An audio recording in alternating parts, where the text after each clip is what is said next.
This is the place for boomers. Boomer Being. With your host, Leslie Neumer. Welcome. I'm Leslie Neumer with 95.9 WATD FM. Today's topic, financial planning during uncertain times. My expert guest is Bill Harris, certified financial planning practitioner and owner of WH Cornerstone of Kingston. Welcome back, Bill. Thanks for having me. There's a war going on in Ukraine. Inflation and rising gas prices have become huge issues for people.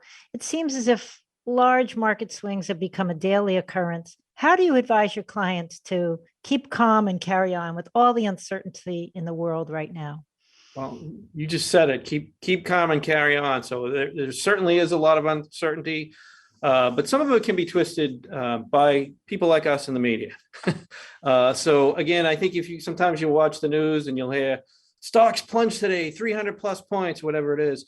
You got to keep in mind that's like a 1% decrease. And so JP Morgan once said stocks tend to fluctuate. So part of the reasons you get rewarded for being an investor is things are going to be fluctuating. So I don't want to make light of what's going on in the Ukraine, and we'll talk about that in a bit.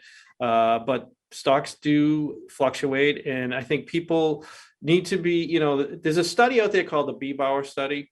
And basically your asset allocation is the overwhelming contributor to your return. And so if you have a good asset allocation, like you're going to have volatility from time to time, but in the long run, the trajectory should be upward and you should be fine. And so during an event like this isn't the time to say, hey, now I think I'm going to get smart and position my portfolio to be a little bit safer. You need to have that constant presence of what my asset allocation is. So what are some solid investment principles for uncertain times, Bill? So again, I don't want to repeat myself, but I think having that asset allocation, if you're an equity person and you can stomach these ups and downs, you should continue to be an equity person, knowing that in the long run, you're going to be fine. If you're a risk averse person, I would certainly have a portfolio that was a little bit more higher quality, a little bit more stable, probably have some more fixed income exposure into it to lessen that volatility. Now, I caution people when I start talking about fixed income with rising inflation. So in theory, if you buy a bond that's paying 2% and inflation is growing at 7%, you're going to start to lose purchasing power. So you still need that exposure to the equity markets to grow your money, grow your purchasing power over time. Understood. So any tips you can leave our listeners with today?